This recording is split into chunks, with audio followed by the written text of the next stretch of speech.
I am leaving for Europe in 2 days. That is crazy to say. I'm leaving to fly to the other side of the world. It's going to be summer, it's going to be hot. And with Europe fast approaching, I have been drawn to these books that I think scream summer. These are a few books that I've read, and I wish I could be reading for the first time again whilst I'm in Europe and it's summer and it's hot and I'm on the beach.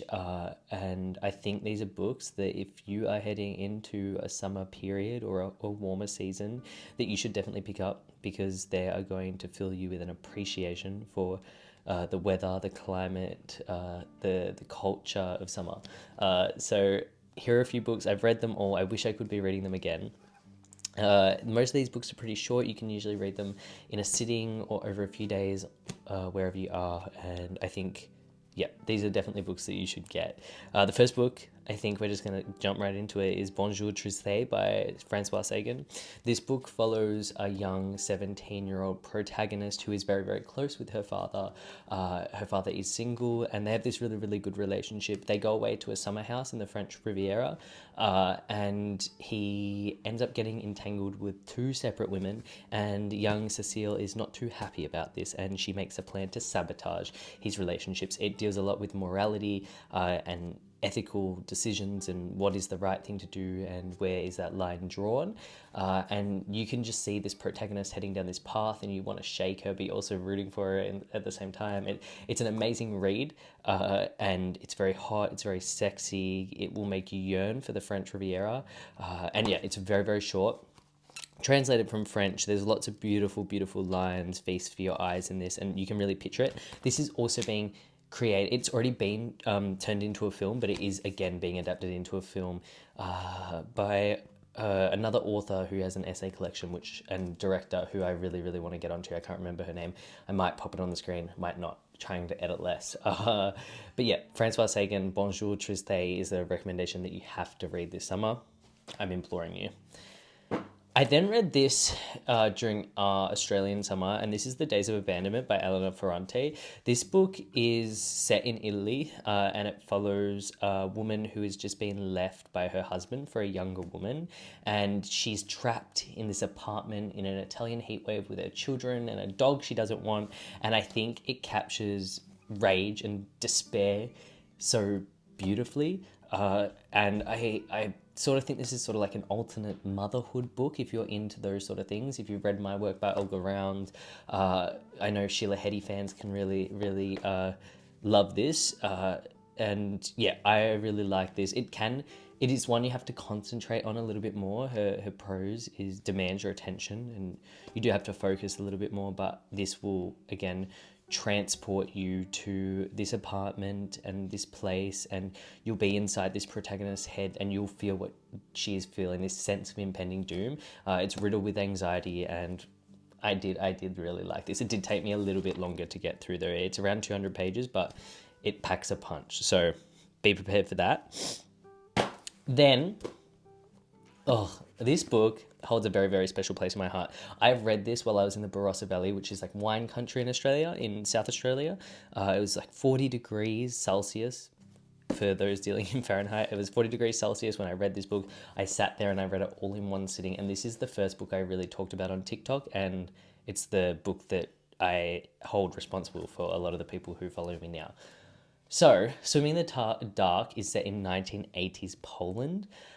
It is a gay book, and it's Thomas Jodorowsky's first book, which is really crazy because it is absolutely phenomenal. It follows this young boy who is coming to terms with his own sexuality, and he goes away to this camp and he meets another boy, and it follows on from there. There's a lot of political distrust and unrest in this book, and it deals a lot with what happens when the person you love and the people around you don't share the same political and moral views as you, and how can you grapple with this while also grappling with growing up, coming of age, learning about yourself. The prose is really luscious. It's very, very hot, very sexy, but also is very, very important in terms of what it deals with. It deals with a lot of heavy topics, so trigger warning for that. But it's very, very beautiful. There's letters in here, and yeah, it would transport you to Poland. I'm very, very sad I'm not heading to Poland, but it's summer. Like the summer camp aspect of this,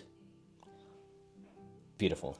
really, really, really like this book. And I think if you're heading into summer, pick it up. The cover's beautiful as well. Like, they did a perfect job with this cover. I bought this a few years ago and I'd never heard of it at the time. It had only just been released, but it was in the LGBT section at a bookshop in the CBD, and I picked it up because I liked the cover of it, and I let it sit there for 6 months because I was like, don't really know what it's about. And then I went away for New Year's time or Christmas time, and it was hot, and I was like, this looks like it could be good. And I sat there and I read the whole thing, and I really, really like it. I should reread this actually.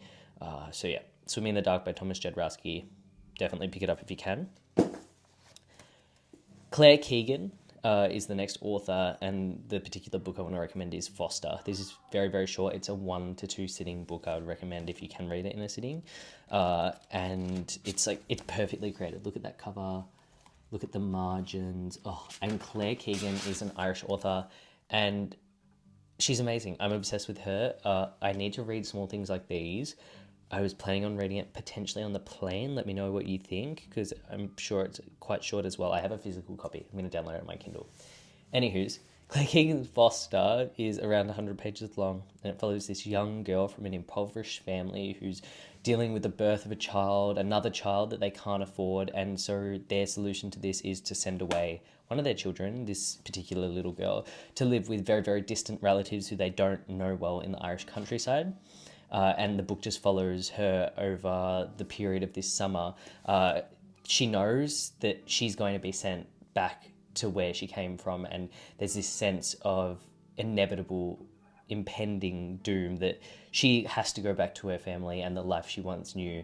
And so we follow her as she's moving throughout this summer, as she's been taken in by this family, and it is so beautiful.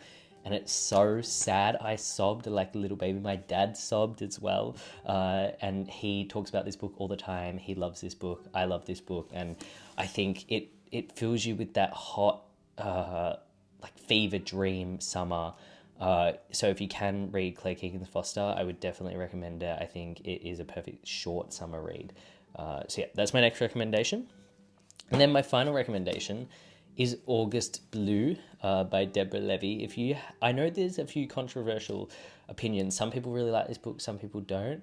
I really did like this book. The only thing I'm not a massive fan of is it does have some COVID elements in it. It's set during the pandemic, so if you're not into that, this might not be up your alley, but I did really, really enjoy this book. So this follows our protagonist, who is a famous and renowned concert pianist, and it follows her in the aftermath of a performance where she's sort of fucked it up. She's had this breakdown, and she's come on stage, she's dyed her hair, and she just messes this performance up. It's a train crash, and it follows her as she goes to Greece, as she moves throughout all these different places, and she is seeing this doppelganger of hers. And I feel like that's all you need to know about this book. It is ethereal.